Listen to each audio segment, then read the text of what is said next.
coping with the climate change that's already happening and the more that is in store are very important to begin doing now, as well as mitigating or reducing greenhouse gas emissions. Adaptation used to be considered kind of a dirty word. It implied you weren't willing to mitigate or reduce emissions, but the changes are happening fast enough that we actually need to do both. As we're learning more about the science, we're finding that there may be physical, ecological, or societal tipping points of sorts, so that climate change may exceed the physical structure's capacity, such as our levees or dams' ability to withstand water.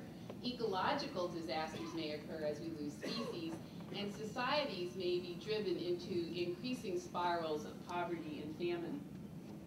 That thinking about adaptation has been very nascent compared to thinking about reducing emissions, and there is a very rich, and I would argue urgent, research, but also planning and management agenda that we better get on with. I think we've lost about a decade to do that. And the federal agencies and the academic communities are not poised to pick up the slack. And therefore, I would argue that philanthropy has a very important role to jumpstart and sustain, in particular, adaptation or coping options with climate change. In the United States, where temperatures have increased a little more than 1 degree Fahrenheit on average, here's how it's distributed itself across the U.S. And so you see, for us, the temperatures have increased more than 1 degree, and the world is getting wetter. If you looked at the U.S. as a whole, we now get about 8% more total precipitation on the continent each year. And if you look at Michigan, look how dark green we are. We have increased our precipitation between 14 and 28%. So we're getting that much more total rainfall per year. But we're not just getting more total with rainfall and snowfall, not just more total accumulation, but it's also coming differently. Over the last century, we have seen a 100% increase in extreme rainfall or extreme snowfall events, the kinds that are erosive and not particularly supportive of agriculture. We've also seen in Michigan a change of where plants can live. And this was kind of startling when this came out 2 years ago. So the hardiness zones tell you where plants can live, and they're based on the coldest cold that you feel. And so in 1990, the coldest cold for most of Michigan would go to -20 to -10. But by 2006, the coldest cold is now much warmer, which is, as you see, -5 to -10 degrees. The time of freezing and the time of melting has changed. So in Grand Traverse Bay, you see in 1840, it used to freeze about Valentine's Day and melt about April Fool's Day. But now look what's happening. It's melting more like March 1st and melting by the Ides of March. So instead of a 6-week freeze, you're having about a 2-week freeze. And that's happening all over. What's happening with the Great Lakes? Now this is a little counterintuitive. So this shows you Lake Michigan, Lake Superior, and you can see the water levels have dropped about 1 meter since 1985. And the historic range is about plus or minus 1.2 meters. So having it drop 1 meter in 23 years is quite big. The economic impacts for a 2-foot drop would be about 6,000 tons of freight that an average 1,000-foot vessel can't carry. So this has big economic impacts for our region. Now, why are the Great Lakes levels dropping? I told you the world is getting wetter. It's because we're not frozen over as much. So the Great Lakes used to freeze over, and then you didn't evaporate all winter long. Now, without ice cover, you have evaporation from the lakes all year long. I said that we are not prepared as a nation to tackle this issue. I just wanted to show you what the federal research budgets for global change research are. And if you look at this, it's less than $1.5 billion a year in 2005 numbers. And these are all the agency acronyms on the side here. But what I want to point out to you, if you think about the agencies that help us plan for and manage our natural resources, the Department of Agriculture, the Department of Interior, the Fish and Wildlife Service, they are all buried in these little unidentifiable squiggles down there, representing far less than $200 million a year to protect all of our natural resources. So the climate change program in the United States has been very heavily dominated by studying the physical climate system and running climate models. but not thinking about what's happening to communities, to regions, and what can you do about it anyway. So out of all that came really 4 categories of adaptation needs that I wanted to present to you all as things that I think the foundation world can really help with. The first is to try to think about the impacts of climate change in concert with everything else that's happening to systems.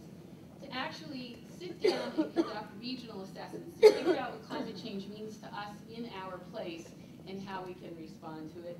To better prepare for extreme events and their consequences, which we aren't doing a good job of right now and only expect more in the future.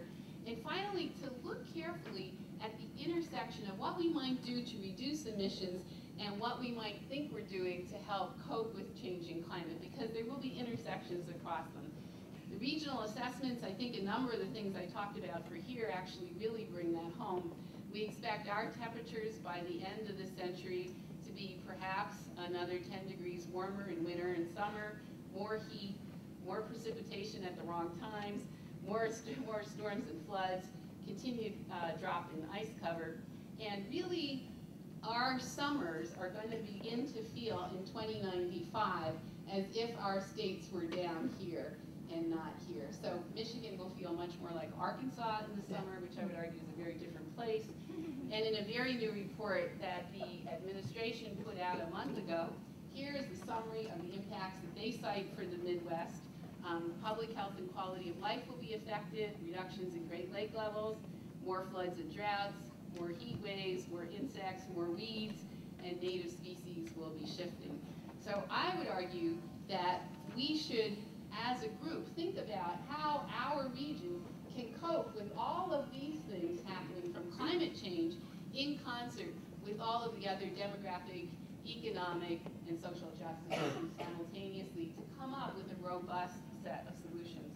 So for philanthropy, I would say some thoughts for you might be that you might want to pick things where the size of the change you can affect is big and the likelihood that you can affect is big.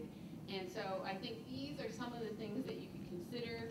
Where is it very important to get things going and it's not happening, and where is it very likely that you can actually make an impact?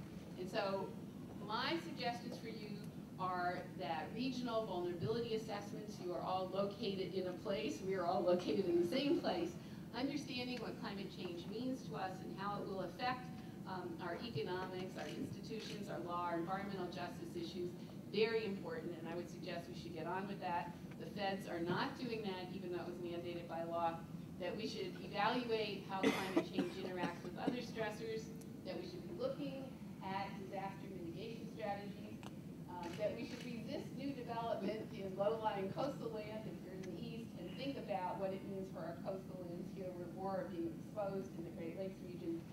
But I think we've got to bolster international development assistance to help with adaptation and coping strategies. Some estimates are saying the costs of climate change could be on the order of $80 billion a year.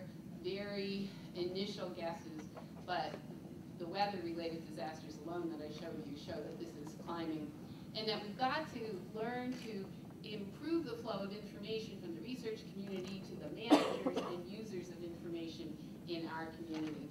I would suggest we should look at interactions across sectors, across mitigation and adaptation, and across these multiple environmental stresses.